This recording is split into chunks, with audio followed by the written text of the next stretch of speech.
আসসালামু আলাইকুম। আজকে 1 পাউন্ডের চকলেট কেকের রেসিপি। এভাবে ফলো করলে অনেক সুন্দর বা স্পঞ্জ হবে। যে 1/3 কাপ ময়দা, 1 টেবিল 15 মিলি কর্নফ্লাওয়ার, যতটুকু কর্নফ্লাওয়ার অতটুকু কোকো পাউডার, 1 টেবিল 15 মিলি বেকিং পাউডার, সব শুকনো উপকরণ চেলে নিলাম।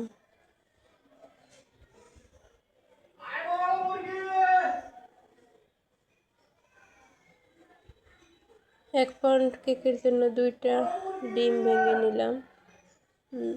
কুসুম আলাদা করে ডিমের সাদা অংশ আমরা ফোম করব, কারণ ডিমের সাদা অংশ ফোম করলে, কুসুম একসাথে করলে তার সাথে ডিমের সাদা অংশ ফোম করে কুসুম মিশাইলে ওই কেকটা আমার মনে হয় অনেক সুন্দর হয়।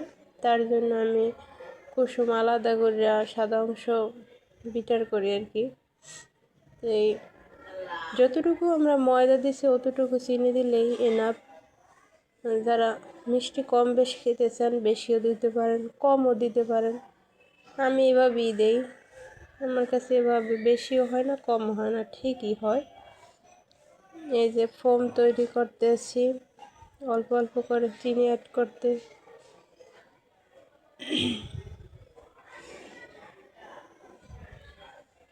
আপনারা যারা ভিডিওটা দেখবেন প্লিজ সাবস্ক্রাইব করেন, লাইক কমেন্টস করেন, এই বোনটার একটু পাশে থাকেন।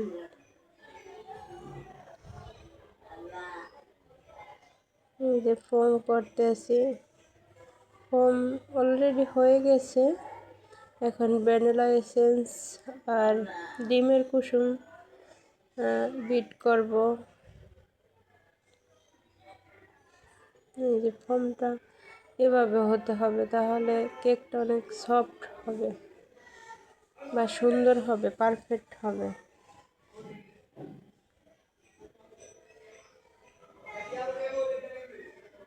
এই যে বিট করে নিতেছি।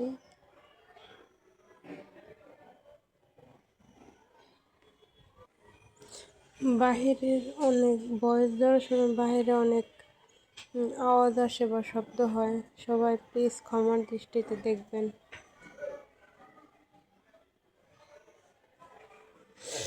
বিট করা হয়ে গেছে, এখন শুকনো উপকরণ আলতো হাতে মিশিয়ে নেব।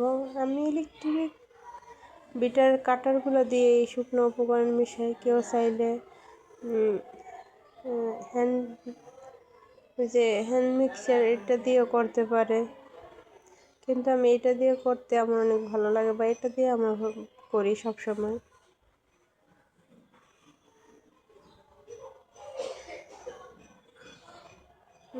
অনেক সুন্দর করে মিশাতে হবে, আলতো আলতো করে, কারণ মিশানোর উপর ডিপেন্ড করে। সুন্দরভাবে মিশানো না হলে কেকটা ভালো হবে না। শুকনো উপকরণটা অনেক সুন্দর করে সময় নিয়ে মিশাতে হবে। এই যে মিশানো শেষ, মোল্ডে ঢেলে নিব। এই পেছালা দিয়েও মিশাতে পারেন, কিন্তু আমার মনে হয় যে ইলেকট্রিক এই যে কাটা দিয়ে মিশাইলেই অনেক সুন্দর হয়, বা ওটা দিয়ে মিশাইতেই ভালো লাগে। যার যেটা পছন্দ সেটা দিয়ে মিশাতে পারেন।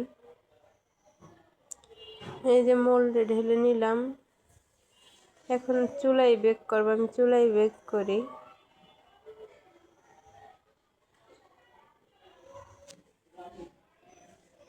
এই যে চুলায় বসিয়ে দিলাম। এই পাতিলটায় আমি সবসময় কেক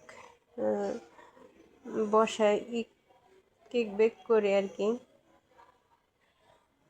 অনেক সুন্দর হয়। এই যে কেকটা হয়ে গেছে, দেখেন অনেক সুন্দর হয়েছে, মাশাআল্লাহ। সবাই দোয়া করবেন।